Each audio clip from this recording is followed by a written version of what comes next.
2025లో 1971 repeat అవుతుందా?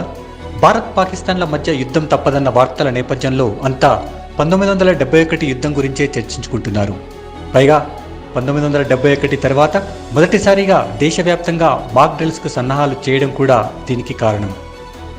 ఆ యుద్ధం ఎందుకు జరిగింది, అందులో ఎవరు ఎలా విజయం సాధించారన్నది కూడా ఆసక్తికరమే. నిజానికి పాకిస్తాన్లో అంతర్గత సమస్య పరిష్కారం కోసమే 1971లో యుద్ధం జరిగిందని చెప్పొచ్చు. తూర్పు పాకిస్తాన్ అంటే ఇప్పటి బంగ్లాదేశ్ ప్రజల పట్ల అప్పటి పాకిస్తాన్ అణచివేత ధోరణే ఆ యుద్ధానికి దారితీసింది. బంగ్లా శరణార్థులు భారత భూభాగంలోకి పెద్ద ఎత్తున రావడంతో భారత్ జోక్యం చేసుకోవాల్సి వచ్చింది. తూర్పు బంగ్లా ప్రజలకు భారత్ మద్దతుగా నిలవడాన్ని పాకిస్తాన్ తట్టుకోలేకపోయింది. డిసెంబర్ 3, 1971న భారత్లోని 11 వైమానిక స్థావరాలపై పాకిస్తాన్ ఒక్కసారిగా వైమానిక దాడులు ప్రారంభించింది.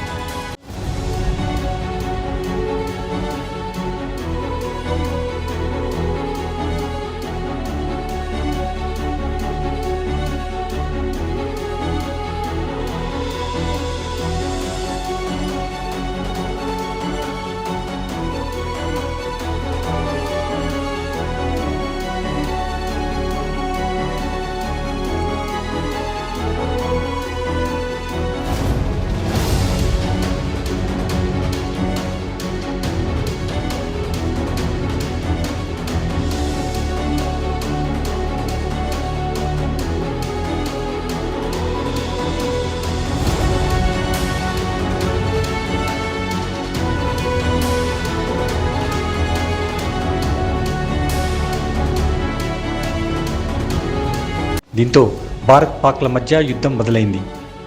భారత త్రివిధ దళాలు పాక్ దాడులను సమర్థంగా తిప్పికొట్టాయి.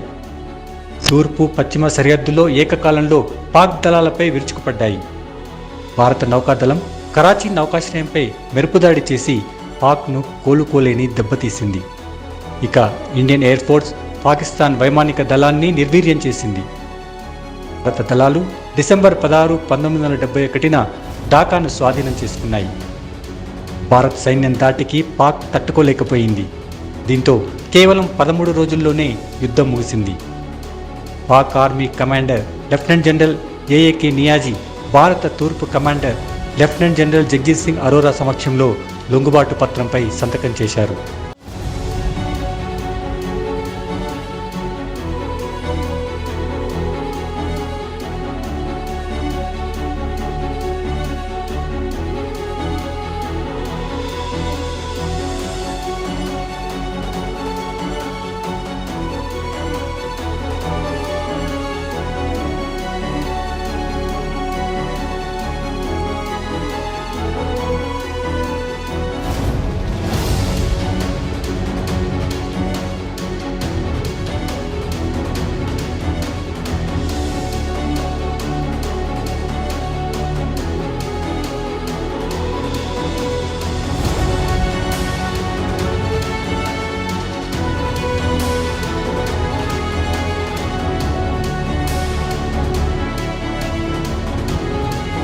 దాదాపు 93,000 మంది పాకిస్తాన్ సైనికులు యుద్ధ ఖైదీలుగా పట్టుబడ్డారు.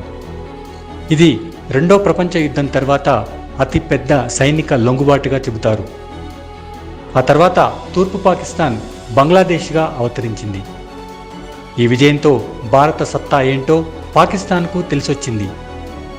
ఆనాటి నుంచి పాక్ నేరుగా భారత్తో తలపడే ధైర్యం చేయలేకపోయింది. కానీ ఉగ్రవాదులను ప్రోత్సహిస్తూ దొంగదెబ్బ తీయాలని చూస్తోంది.